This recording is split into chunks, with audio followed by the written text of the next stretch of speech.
I'd like to invite our next speakers.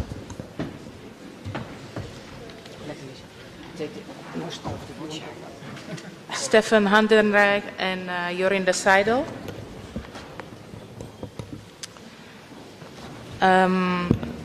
Thank you very much for joining us.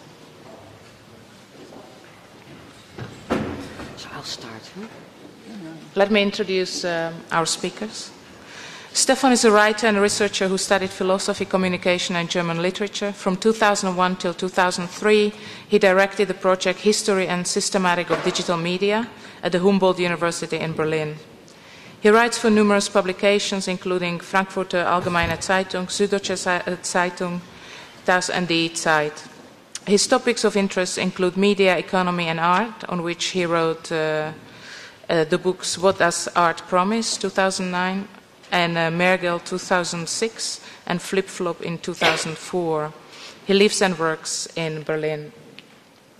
Jorinde Seijdel is an art historian and critic. She's chair at Fonds BKWB since March 2006 and editor-in-chief of Open, which is Cahiers on Art and the Public Domain, published by SCORE Foundation Art and Public Space in Amsterdam.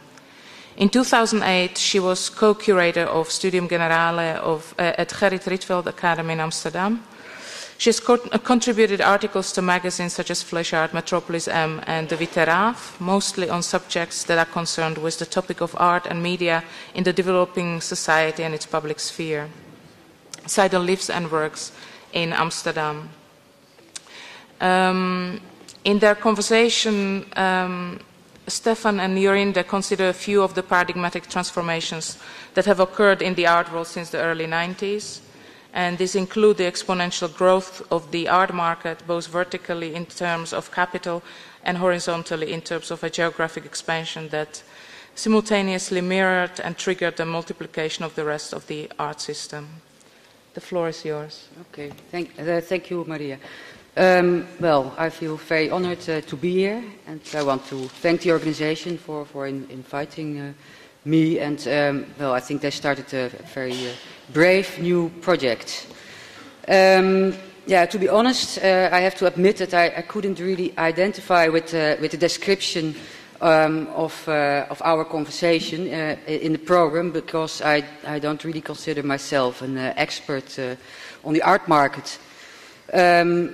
But however, my observations, which I will share with you, they are dealing with production of value. So that seems to make sense.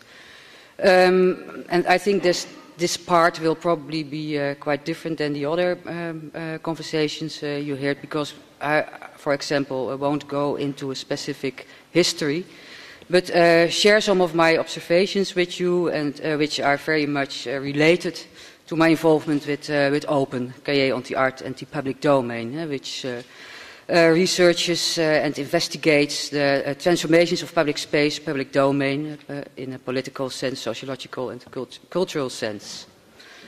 Okay, Former West. I like the name of this project. Former West sounds firm and sure and certain. But once it starts triggering your mind, it instantly becomes more unstable and elusive. Former West contains the notion of formerness, something, a condition or state of being that is no longer what it was before. However, something former doesn't reveal anything yet about the new state of that something, and is still very much referring to what it was. What it was is in fact still present. So discussing Former West then implies investigating the West not simply as or in a past tense, but as a state of being or reality in itself, as something that is present but former at the same time. Actually, in Former West, many things are present but former at the same time. You could even claim that one of the main characteristics of late Western modernity is precisely that things, goods and ideas, information, art, life, have to be in a continuous flux in order to keep capital going. Formerness is a built-in condition of things and life present in the West, in Former West. They are not conceived to stay, but to be replaced. sooner or later.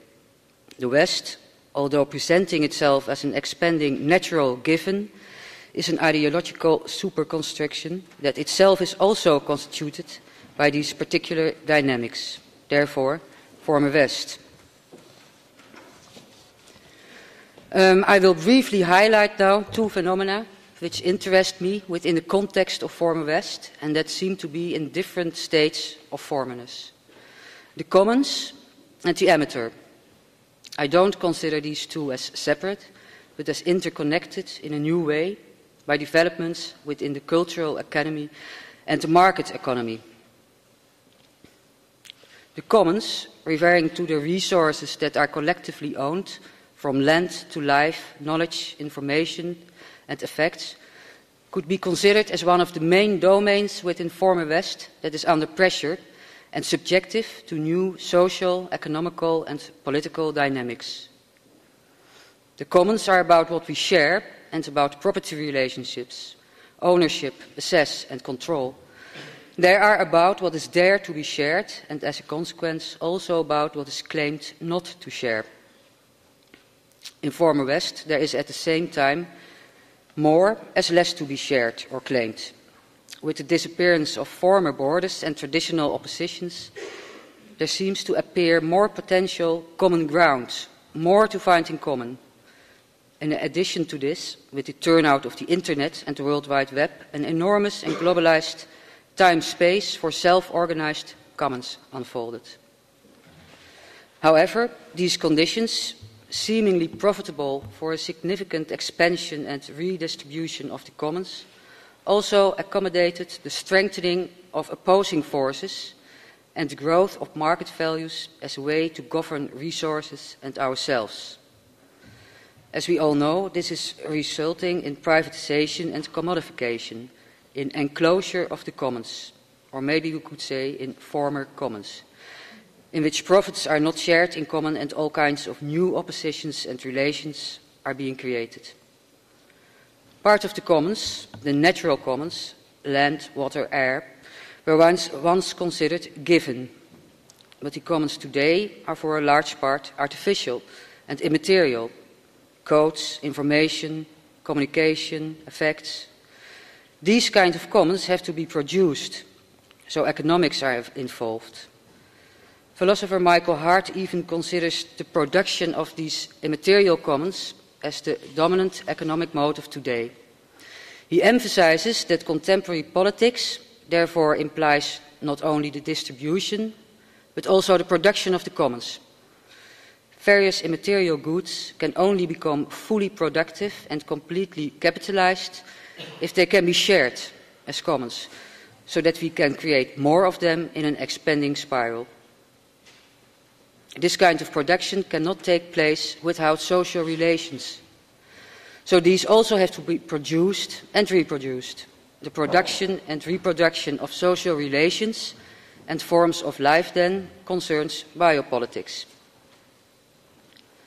Biopolitics can be practiced on many different levels. I would only like to point to one manifestation of it in relation to the production of the commons. And then the amateur pops up, surprisingly enough maybe. For several years now, the rise of the amateur is quite the topic. The amateur in itself is not a new phenomenon, of course, but recently he seems to undergo a transformation. The traditional amateur was doing his thing without being very visible in the public sphere and without being economically very important. But this has changed. Digital media, the internet and Web 2.0 facilitate communities of amateurs now, which are said to be busy producing, consuming and organizing our new global commons and liberating new subjectivities. The new amateur is considered by some as a public healer able to counterbalance dominant power structures in a suffocating, over-professionalized culture.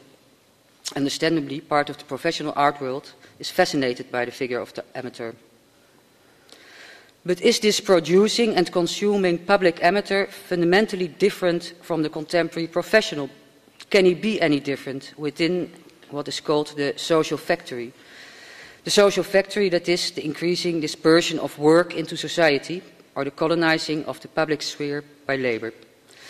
The new amateur and amateur cultures, as producers and reproducers of effects, communication and information, seem themselves to be products, forms of life, as well as social constellations, generated by the dominant economic mode and facilitated by Web 2.0. In the end, their activities are work that is profitable for major Web 2.0 companies like YouTube or Facebook. The new amateur seems indispensable in keeping the commons public and productive. One could perhaps claim amateurs as being public and being the public, as producers and consumers, are consuming themselves, meaning then that the public nowadays is consuming itself, former public. To finish, how could all this be of any significance to art or artistic production in former West? Art, of course, is also participating in the economy and culture of the commons. It is engaged in the production and distribution of the commons, though at the same time it is strongly connected to private capital and a market of ownable objects. With regard to the new amateur, the professional contemporary artist seems to have in common many abilities with the public amateur, which nowadays are required to produce surplus value. Art in these times should indeed recognize its own public character so that it can be distributed and shared. The publicness of art is the sharing of it. As part of a specific discourse, art could also question the commons. My final question then for today is how this could be done in former West without reducing the public condition of art to a pure economical relation.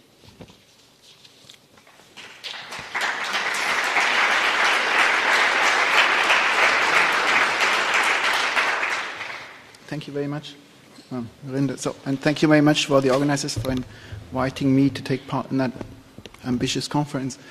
I think I will start with a little anecdote that switches the topic slightly, returns to something that was said yesterday, but and then return to the topics that we agreed upon talking a bit closer. The anecdote goes back to the year 1989. And as that is the crucial year for the topic of the conference, might be worth telling it. So, in 1989, in September, I moved to Berlin. And then there was that one night in November that we all know and we heard about quite a bit. Actually, it's about an experience of formerness in a funny way. I'm not sure what to make out of it, but I'm going to tell it. That night in November, I visited a friend, and I was living in Kreuzberg at that time, and he was at the other side of town, so I had to take the S-Bahn. And in order to catch the last train, I had to be back at the station around 11:30 or so. And when I entered the station, I think I was either I was by myself or there was somebody else waiting. I'm not sure. It said that the connection was interrupted, so on the signs. So the train, Ersatzverkehr, not Ersatzverkehr, Pendelverkehr. That would mean the one train would come in and everybody had to change to the other train. So that was station Bellevue, which is 2 stations from Bahnhof Zoo and 2 stations from Berlin-Friedrichstraße, which at that time was in the middle of the East, but still operated by the Western, still accessible to the Western railroad lines. A bit awkward situation. So I was waiting there at the station with somebody else at the other end when the train came in, and the train stopped, and it was crowded. It was packed, full, and I remember vividly that moment of I could not explain to myself what was going on there, and I started guessing. Okay, what could it be? What could it be? Who could these people be? And the people kept coming out of the train and filling all the station. And I went through all the social patterns that I had available. So they were strange. What was obvious, they had different clothes from what we had in the West. It was the colors were different. It was no strong colors. It was all kind of whitish, grayish colors. And I tried to find out where to figure these people in, and there was 2 results: either that would have something. Sometimes there were concerts taking place at the close to the parliament, but it was a chilly November night. But nevertheless, I thought, okay, either it was some kind of strange church assembly, or it could be that there was a funny type of concert. And I started guessing, okay, what kind of music could that be that they were attending there? But I couldn't come up with any idea. And then in the end, I went to somebody and approached somebody and asked, okay, what's going on here?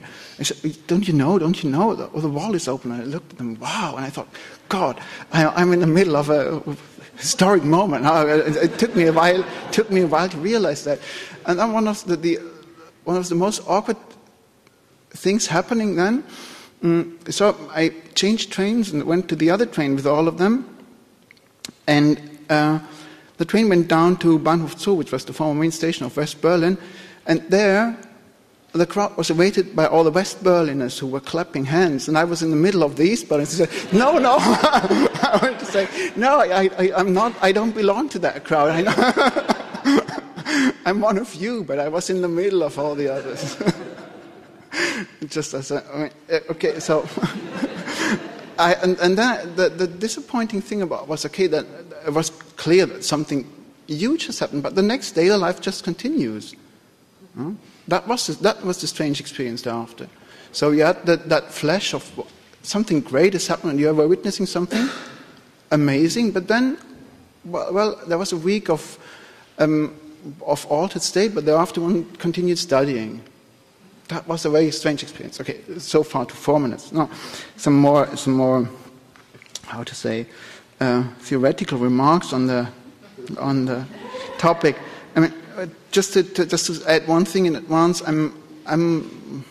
that day today was very German in a strange, and I feel slightly awkward about it. I'm not so sure about if that what, and I'm also German, as one can probably tell.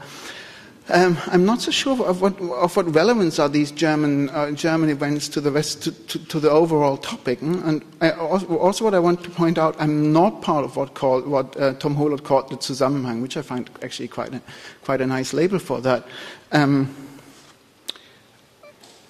Zusammenhang as that kind of closely linked group working on a specific field. And actually, I'm kind of quite happy that the situation in Berlin is changing now to a more internationalized discourse with that many people from foreign countries, from other countries coming in. So, okay, the topic, the term "formerness," I think actually there's something strange with that topic. And when I was reading your paper, it's clear it's something which is there and which is not there at the same time. Okay, but I think it can be connected to irreversibility. So, something appears truly as former if there is no return. And then it's clear that the West has become something former in a very different way than the East. The East had a break, and we had a change. But I think so. Breaks always create lots of these obvious irreversibilities. But the change makes it more difficult to find out what has ceased to exist. And even if we're in the midst of a change, we can never be sure which facts are still reversible and which can definitely be labeled as something former.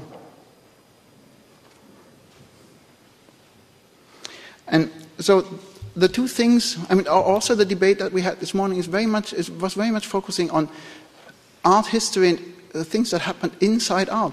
I'm not sure that I would strongly doubt that art is in the driving seat at that change. There's other things. Art has the privileged position to reflect upon these things, but actually it's a secondary force in the overall movement, I would say. So the two things that has become irreversible in the West during the last 2 decades, I would name as the rise of the internet and the tremendous effects it has on the other culture, so to say, namely on creating or bringing upon us the end of 150 years of cultural economy based on reproduction. And second, the changing role of the state with respect to culture and more recently also to finance. I want to elaborate a bit on these two things. But before, one of these transitions affects the art world, the other does not. So the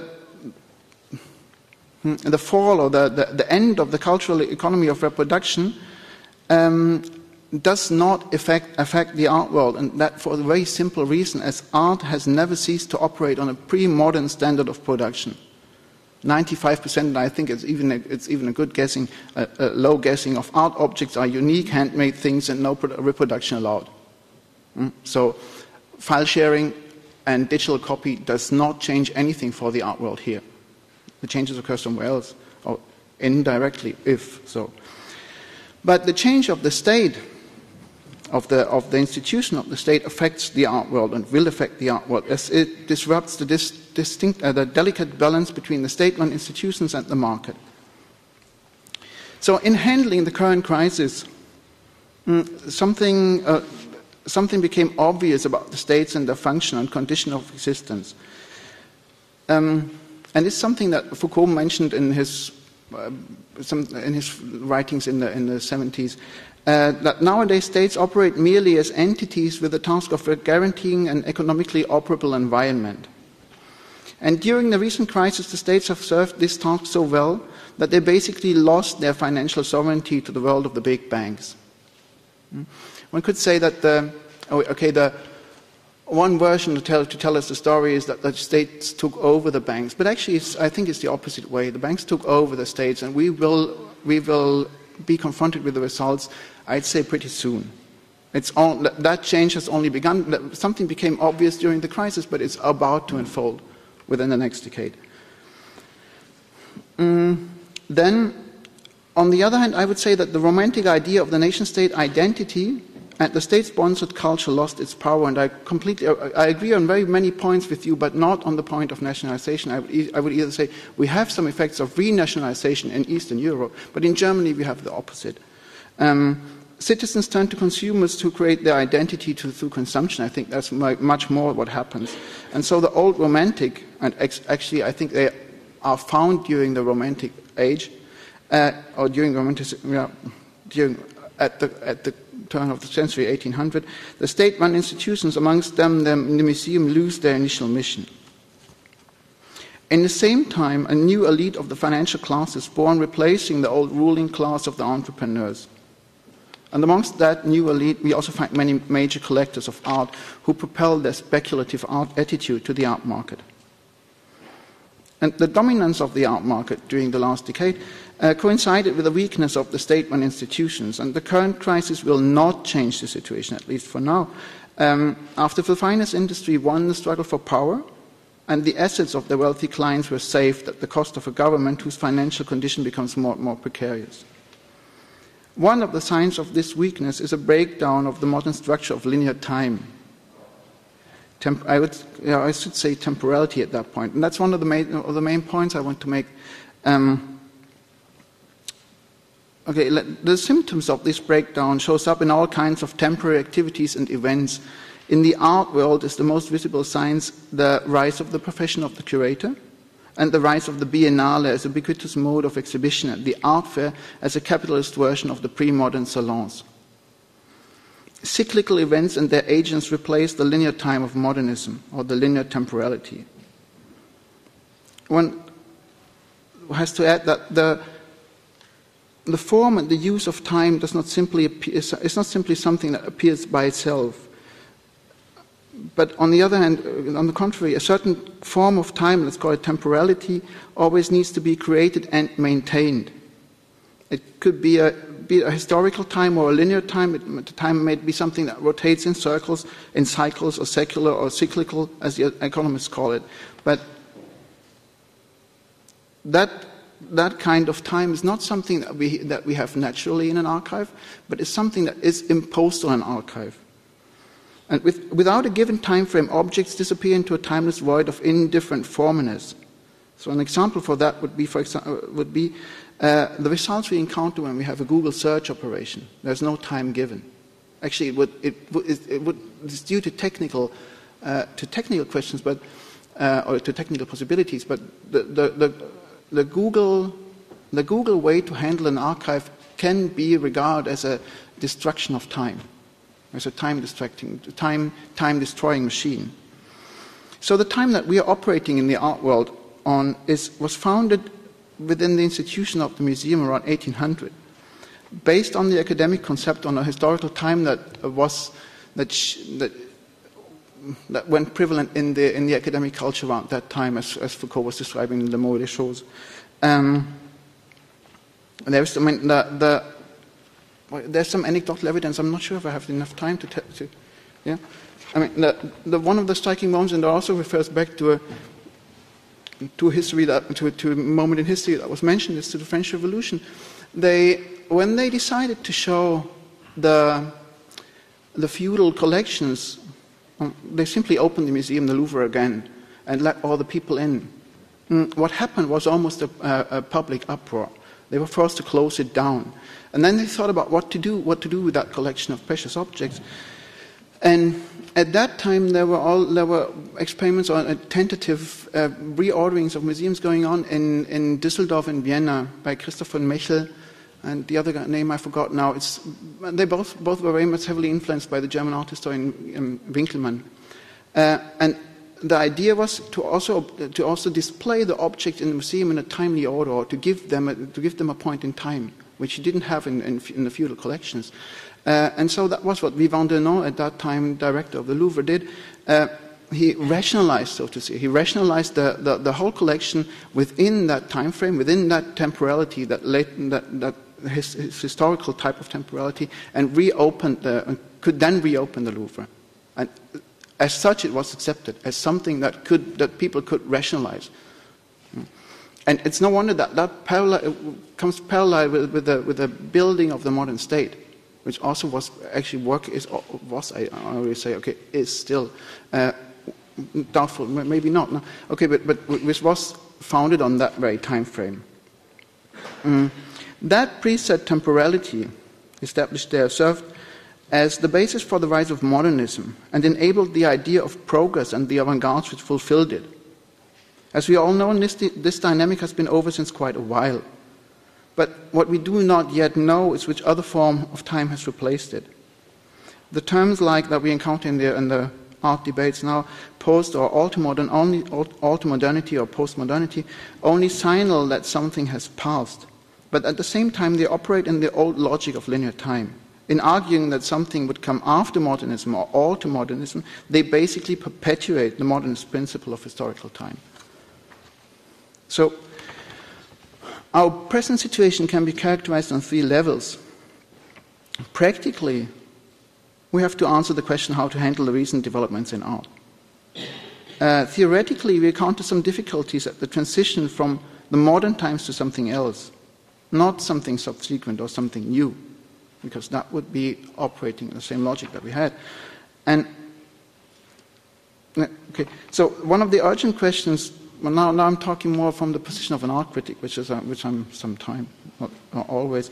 One of the urgent questions seems to be what sort of value or significance or duration, and I think actually one could treat the three terms as synonyms in a way, no? Especially there is a link between value and duration, especially if you think it from the value of a collection, which depends on the duration of the artworks. Which duration, so let's say it like that, we should assign to all the stuff that has been sold on the art market within the last 2 decades? That's an urgent question.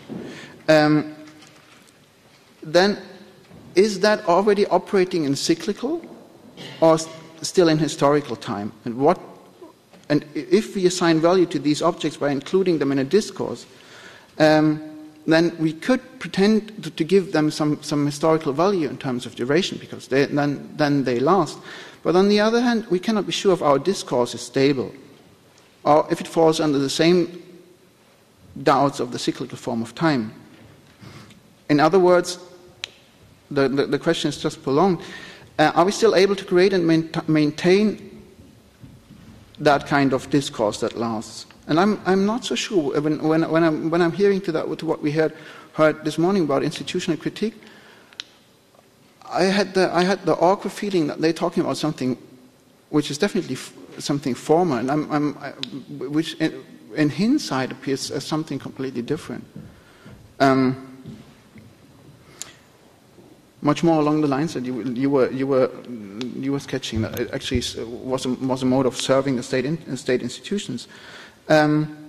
The other theoretical difficulties concern the very topic of that conference. The question what is former and what not touches upon the crucial question of temporality, because in defining what is former, we escape the cyclical form of time and postulate that we're still operating in a linear form of time.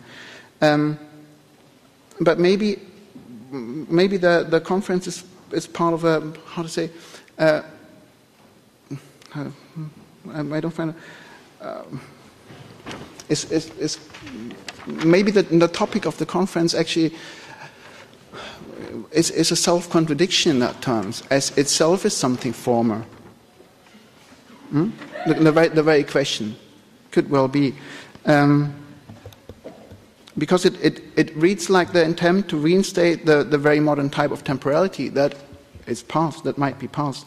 And there's also another question that I have about the topic of the conference, and that came up yesterday when we heard the talk of Renate Saletze.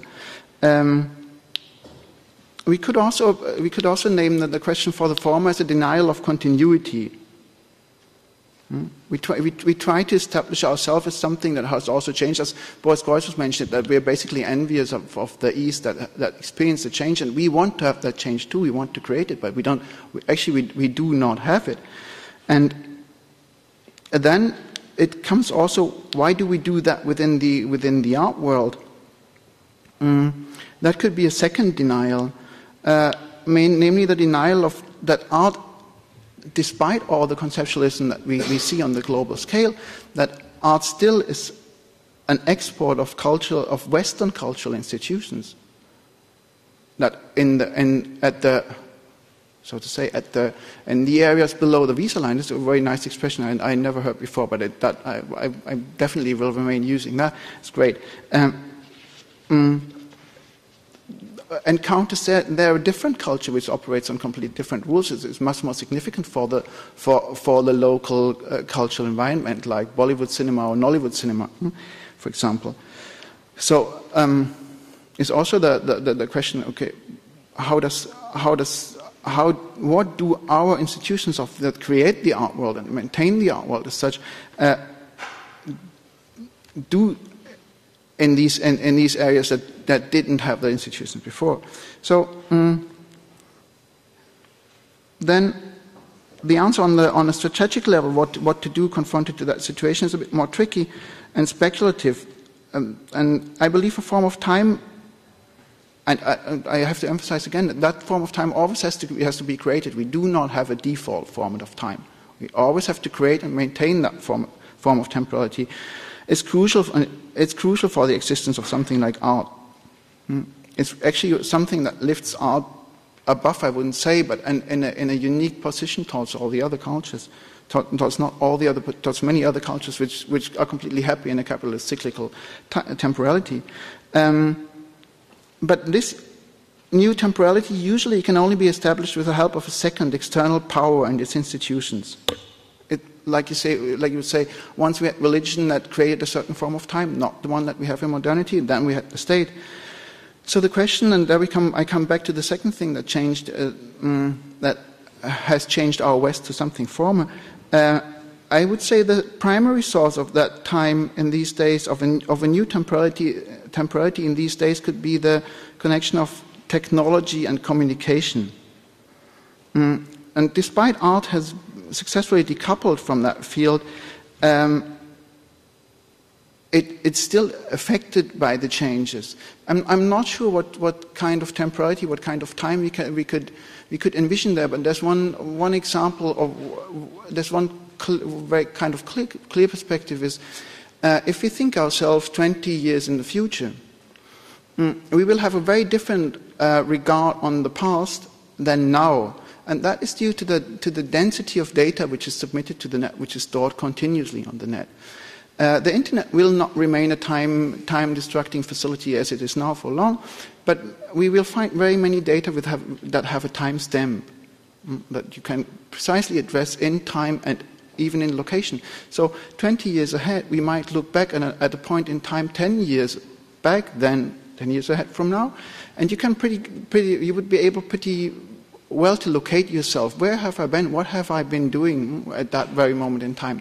But in looking back, I'm always talking about that 20 years ahead. In looking back, we will have a certain point that will appear as something, as a move out of a dark age, like where you cannot trace your data back, where you cannot find what you have been doing, where you were. And that time is now. So that's my comments.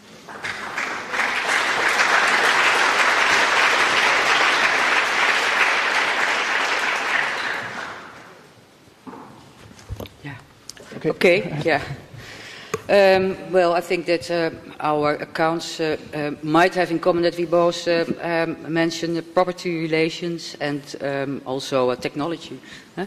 Yeah, I think we were the first one to mention the internet, that to place the internet that's central. Mm-hmm. Yeah, but yeah, that's a funny thing in your account, which I don't really get, and maybe you could elaborate a little bit on that. That's, for example, you suggest that art could create a new idea of time in connection to technology and communication. Yeah, but at the same time, you say that art has successfully decoupled from art and from technology and communication and from the cultural economy of the reproduction. So that's one thing, but maybe you could elaborate a little bit on that. And another thing is that when you suggest that art could create a new temporality, how could art do that if it's the same as the art world? Because if you talk about art, the art world, and art, it seems all these three terms seems to be more or less the same as the art market. I meant the art market. So how could the art market do that? That's or is there a difference? Is there a difference? If you leave the things to the art market, it will all go down the drain, no doubt. That's one of the crucial tasks, no, but not to leave it to the art market. Yeah, no, it's because when you are discussing art in relation to, for example, technology and communication and the cultural economy of reproduction and so on, you insist that it has successfully decoupled from these domains or spheres and so on, and then you make that clear with examples from art as an object, as being an object, and art as being part of the art market.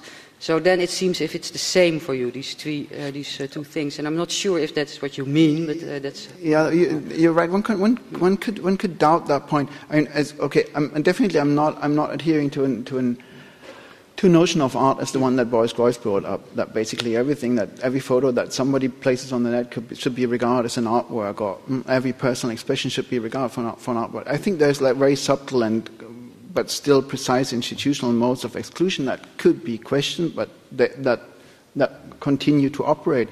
And they create an environment where you have more than 95% of handmade, not reproductive objects.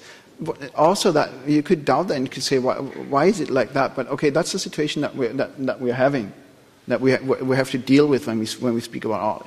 It could be changed, maybe. I don't think exactly how. I don't know exactly how, and I'm not sure if at all.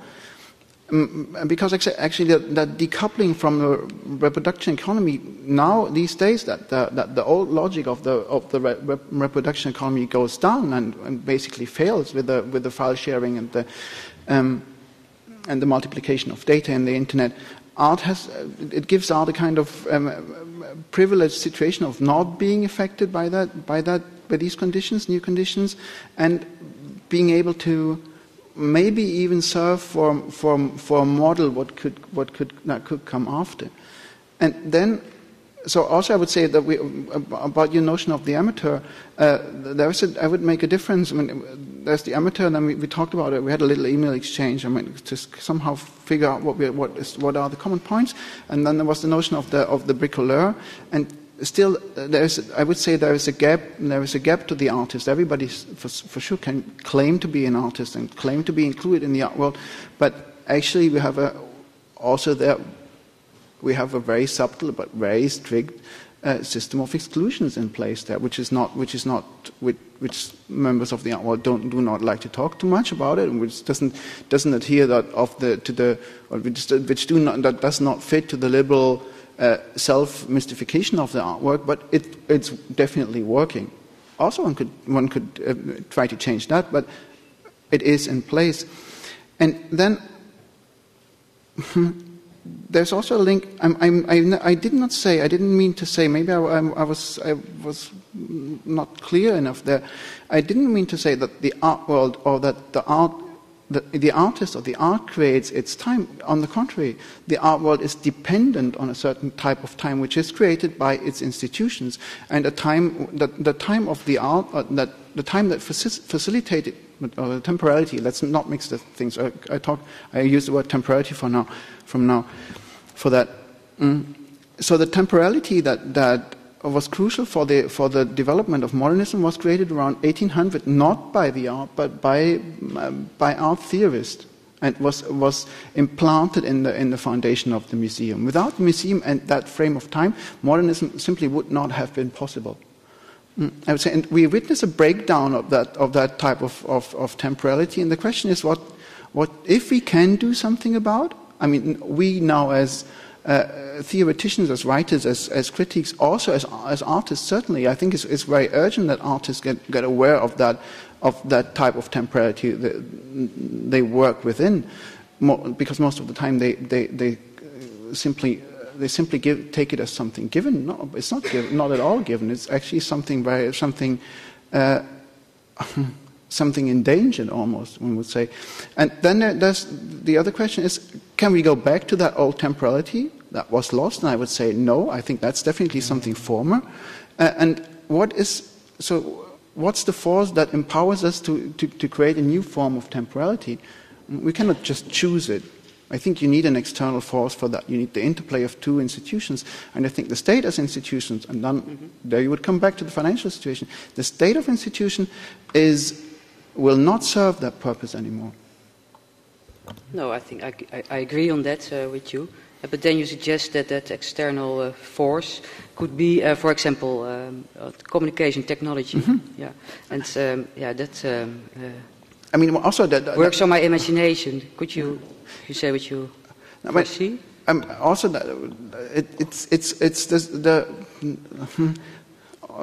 what makes me doubtful about that solution, it's also something I would say, maybe it comes from that way, it's that easy. It's a bit too easy to say, okay, now we're having Google, and Google is destroying time, but we're going to have something different in the future.